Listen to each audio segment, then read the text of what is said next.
사도신경 하심으로 신앙 고백하겠습니다. 전능하사 천지를 만드신 하나님 아버지를 내가 믿사오며 그 외아들 우리 주 예수 그리스도를 믿사오니 이는 성령으로 잉태하사 동정녀 마리아에게 나시고 본디오 빌라도에게 고난을 받으사 십자가에 못 박혀 죽으시고 장사한 지 사흘 만에 죽은 자 가운데서 다시 살아나시며 하늘에 오르사 전능하신 하나님 우편에 앉아 계시다가 저리로서 산자와 죽은 자를 심판하러 오시리라. 성령을 믿사오며 거룩한 공예와 성도가 서로 교통하는 것과 죄를 사하여 주시는 것과 몸이 다시 사는 것과 영원히 사는 것을 믿사옵나이다. 아멘.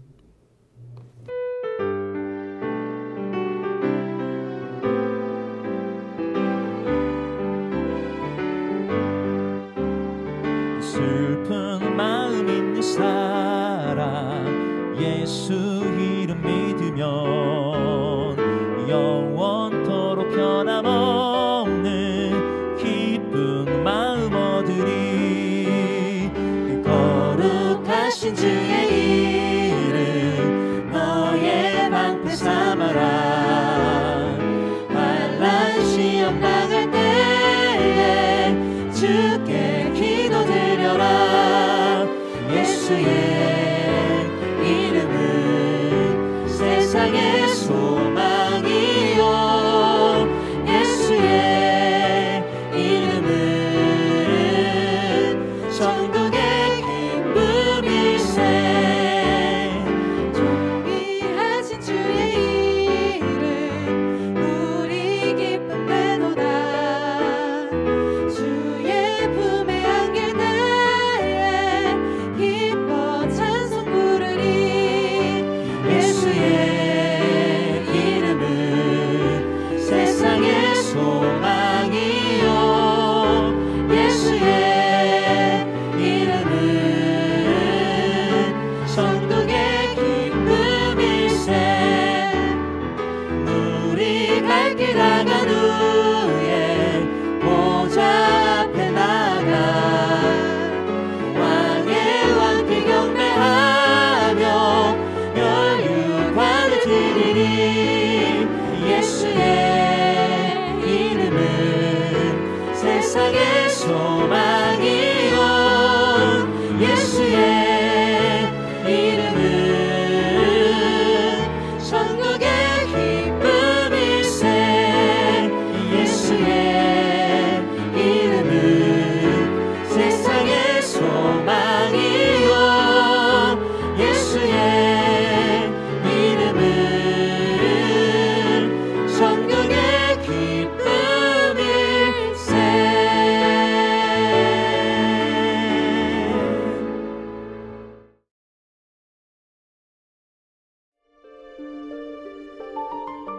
너희는 자기를 위하여 우상을 만들지 말지니 조각한 것이나 주상을 세우지 말며 너희 땅에 조각한 석상을 세우고 그에게 경배하지 말라.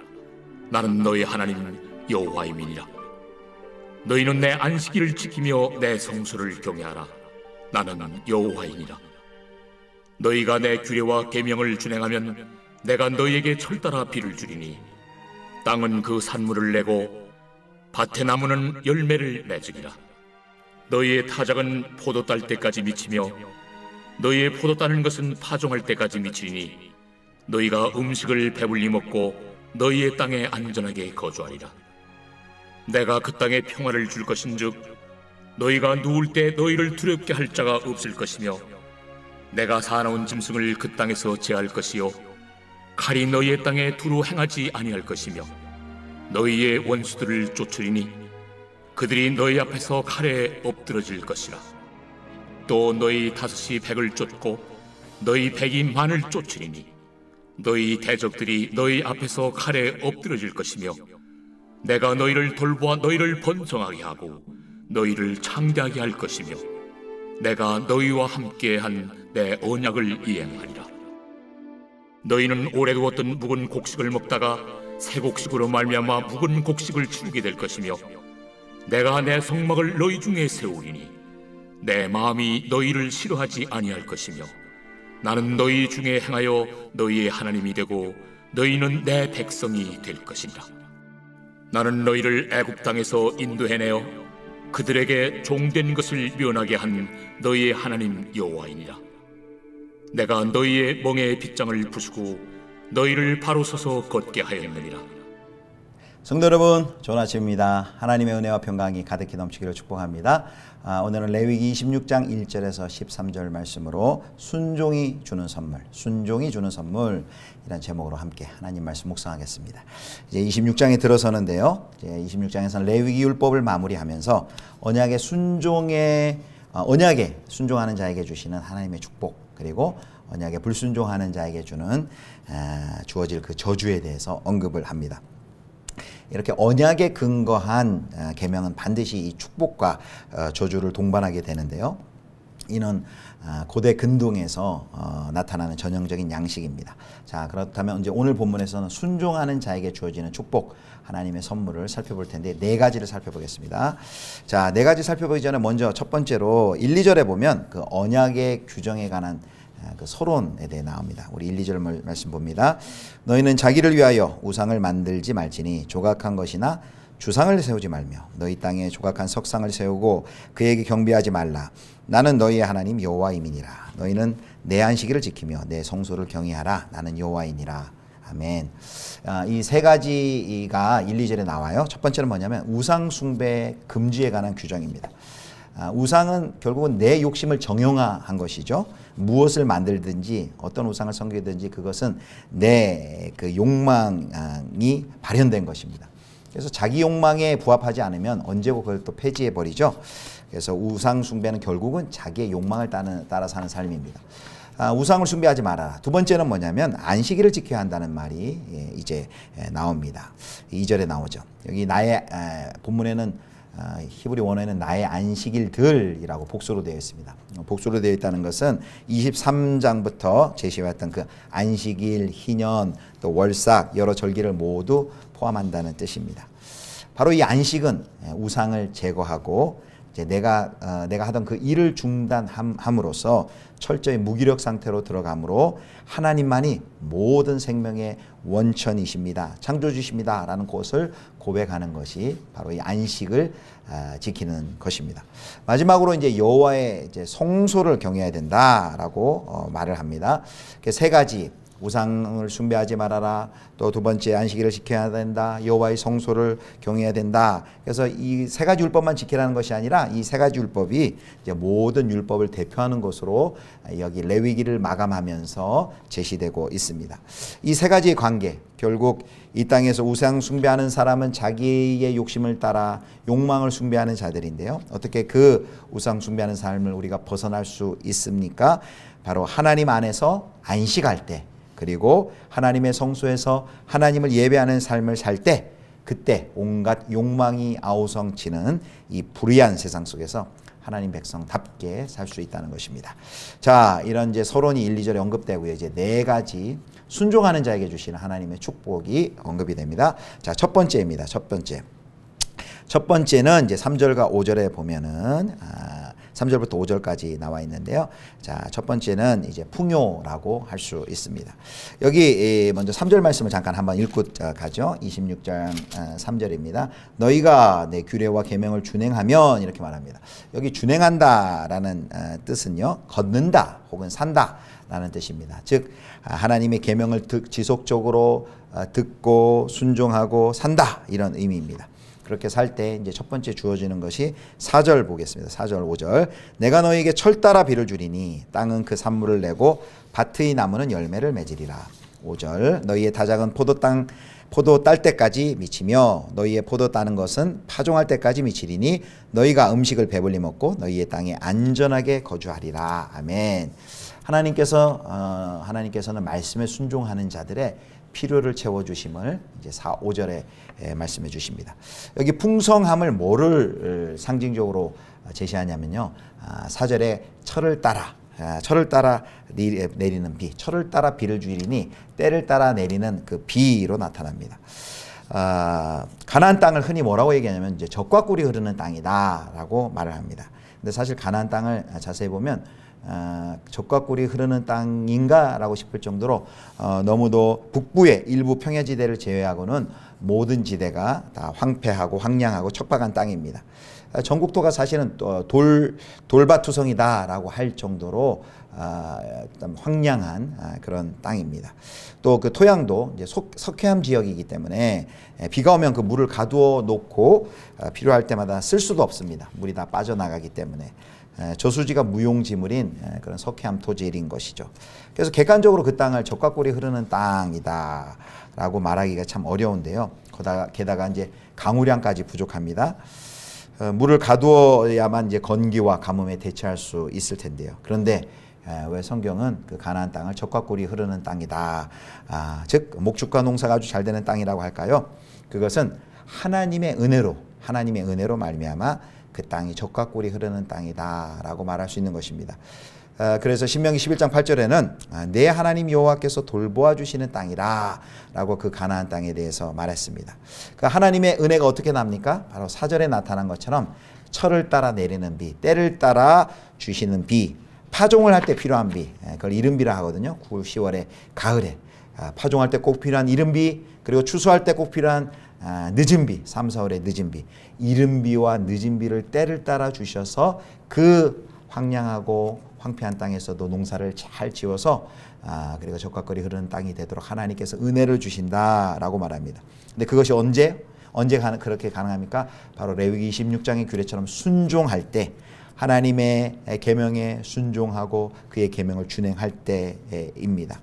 그래서 순종할 때 그런 젖과 꿀이 흐르는 은혜가 있지만 불순종하면 이제 내일과 모레 계속 살펴보겠지만 불순종의 그 저주가 있습니다. 기근과 가뭄과 병충해와 전염병과 전쟁 등 모든 재앙을 불순종할 때는 겪을 것이다 라고 말합니다.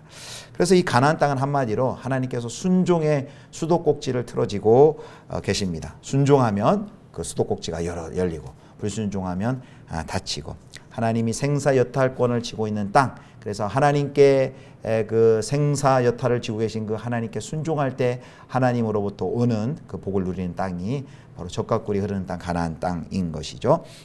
그래서 이러한 첫 번째 이 풍요의 복은 결국 이 이스라엘 백성들, 가나안 땅에 살게 될 이스라엘 백성들에게 뭘 요구합니까? 가나안 땅의 그 풍요한 신들이 너희를 먹이고 살리고 물질을 주고 하는 것이 아니다라는 것입니다. 그것을 그 이방의 세계관을 부정하는 명령입니다. 사람에게 필요한 일용할 양식, 필요한 식량과 물자를 공급하시는 분은 바로 창조주 하나님이시다. 풍요를 누리려고 가나안의 정신을 따르려 하지 말아라 라는 경고가 담겨 있습니다. 사랑하는 성도 여러분, 우리의 생계와 생존이 하나님 손에 달려있다는 것을 여러분 믿으십니까? 하나님께서 우리에게 일용할 양식을 주시는 분이신 것을 믿으십니까? 그렇다면 우리가 하나님의 그 계명을 준행하고 하나님의 말씀에 온전히 순종하는 삶을 사시기를 축원합니다. 자, 두 번째 선물, 순종할 때 주시는 두 번째 선물은요, 6절에서 8절까지 나온 평화라고 할 수 있습니다. 자, 순종하는 자를 하나님께서는 보호하십니다. 자, 6절, 내가 그 땅에 평화를 줄 것인지요 너희가 누울 때 너희를 두렵게 할 자가 없을 것이며 내가 사나운 짐승을 그 땅에서 제할 것이요 칼이 너희의 땅에 두루 행하지 아니할 것이며, 여기 세 가지를 얘기하는데요, 모두 다 이제 평화에 대한 설명드립니다. 하나님이 주시는 평화가 있으면 이제 이런 식으로 설명을 했습니다. 누울 때 너희를 두렵게 할 자가 없고 사나운 짐승을 그 땅에서 제할 것이고, 그리고 너희의 땅에 칼이 너희의 땅에 두루 행하지 아니할 것이다 라고 말합니다. 또 7절에 보면 이제 원수들을 쫓아내는데요, 5이 100을 쫓습니다. 20배죠. 5이 100. 그리고 100이 만을 쫓습니다. 8절에 보면 또 제 대적들이 칼에 엎드러지는 이런 역사가 나타납니다. 하나님께서는 이렇게 순종하는 자를 보호하시는 복을 내리신다라고 말합니다. 우리의 삶에 이 땅에 많은 불안한 요소가 얼마나 많이 있습니까? 그래서 우리의 삶의 불안한 요소를 막으려고 저마다 나름대로 성벽을 쌓는 삶을 우리 현대인들이 살고 있습니다. 또 무기를 만들고 파수꾼을 세우고 힘을 키우려고 합니다. 그러나 우리가 기억할 것은 그것들이 우리를 완전하게 보호하지 못할 것입니다. 시편 128편 4절 말씀에 이스라엘 지키시는 이는 졸지도 아니하시고 주무시지도 아니하시리로다. 여호와는 너를 지키시는 이시라 라고 말씀하셨습니다. 하나님께서 저와 여러분 우리 모든 성도를 지키시는 분이심을 기억하시기를 축복합니다. 자, 그 다음에 세 번째 복은요, 자손의 번성에 대한 복이 이제 9절과 10절에 나옵니다. 자, 9절 10절 봅니다. 내가 너희를 돌보아 너희를 번성하게 하고 너희를 창대하게 할 것이며 내가 너희와 함께한 내 언약을 이행하리라. 너희는 오래 두었던 묵은 곡식을 먹다가 새 곡식으로 말미암아 묵은 곡식을 치우게 될 것이며, 이스라엘 번성케 하여 자손을 많이 주시겠다는 거예요. 너희를 번성하게 하고 너희를 창대하게 하겠다라고 말씀하십니다. 창세기 1장 28절에 생육하고 번성하여 땅에 충만하라 라는 그 명령과 유사하죠. 하나님의 그 풍요함은 10절에는 다시 그 곡식의 풍성함으로 이어져서 또 표현이 됩니다. 자, 첫 번째는 풍요에 대한 것, 두 번째는 평화에 대한 것, 세 번째는 자손의 번성함에 대한 것, 이제 마지막입니다. 마지막은 최고의 복이자 최고의 축복이라 할 수 있는데요. 자, 11절에 13절에 나와 있는데 그것은 하나님께서 함께 하시겠다. 하나님의 임재에 대한 축복입니다. 자, 12절 말씀 한번 보겠습니다. 26장 12절 말씀. 나는 너희 중에 행하여 너희의 하나님이 되고 너희는 내 백성이 될 것이니라. 아멘. 11절에 보면 이제 하나님은 그 백성들 가운데 거하실 것이고 그리고 마음으로 그 백성을 싫어하지 않으실 것이다. 그 다음에 12절에 나는 너희 중에 행하고 너희의 하나님이 되고 너희는 내 백성이 될 것이다 라고 말합니다. 하나님께서 아브라함에게 해주신 그 약속을 다시 말씀해 주시는 것 같습니다. 하나님 그 백성들 가운데 거니시며 그 백성들과 동행할 것입니다. 마치 에덴 동산에서 하나님께서 서늘한 때에 그 아담과 함께 거닐었던 그 장면이 생각납니다. 에녹과 동행하셨던 그 하나님이 생각납니다. 또 노아와 함께 하셨던 동행하셨던 그 하나님을 생각해 합니다. 그런 것처럼 오늘도 여전히 순종하는 하나님의 백성들에게 그들을 성전 삼고 하나님이 거하시고 임재하시고 함께 해주시겠다라고 말씀하십니다. 사랑하는 성도 여러분, 이스라엘 백성이 받아 누리는 가장 큰 복이 무엇일까요?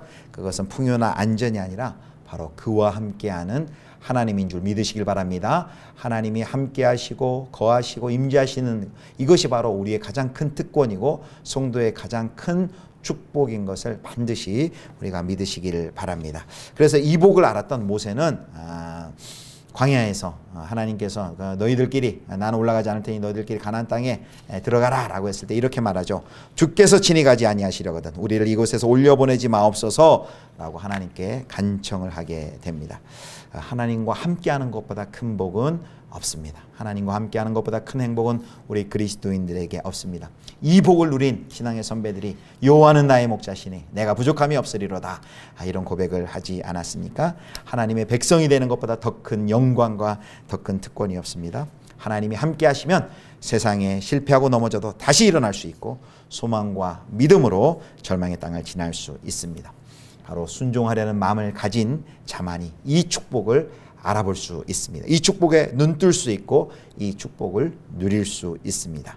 바로 이 순종하는 자에게 주시는 하나님의 네 가지 축복, 풍요와 또 평화와 자손의 번성함과 하나님의 임재와 동행의 복이 우리 사랑하는 예수비전교회 모든 성도님들 삶 가운데 가득히 넘치기를 주님의 이름으로 축원합니다. 기도하겠습니다. 하나님, 우리를 하나님의 백성 삼아 주시고 우리에게 모든 필요를 채워주시고 또 우리를 보호하여 주시고 우리 자손들에게도 은혜를 주시고 무엇보다도 우리와 함께 하시는 임마누엘 동행하시는 하나님의 은혜의 복을 우리에게 약속하시니 감사합니다. 하나님, 다른 것에 한눈 팔지 않고 여호와가 우리의 목자가 되시는 것이 가장 큰 행복이요 가장 큰 힘이요 능력인 것을 깨달아 하나님 한 분 온전히 바라보며 하나님을 의지하며 하나님과 인생의 발걸음을 맞추는 동행하는 저희 모두가 되게 하여 주시옵소서. 우리 구주 예수 그리스도의 이름으로 기도드립니다. 아멘. 주기도문 하시겠습니다. 하늘에 계신 우리 아버지여, 이름이 거룩히 여김을 받으시오며 나라의 임하옵시며 뜻이 하늘에서 이룬 것 같이 땅에서도 이루어지이다. 오늘날 우리에게 일용할 양식을 주옵시고 우리가 우리에게 죄 지은 자를 사하여 준 것 같이 우리 죄를 사하여 주옵시고 우리를 시험에 들게 하지 마옵시고 다만 악에서 구하옵소서. 대개 나라와 권세와 영광이 아버지께 영원히 있사옵나이다. 아멘.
주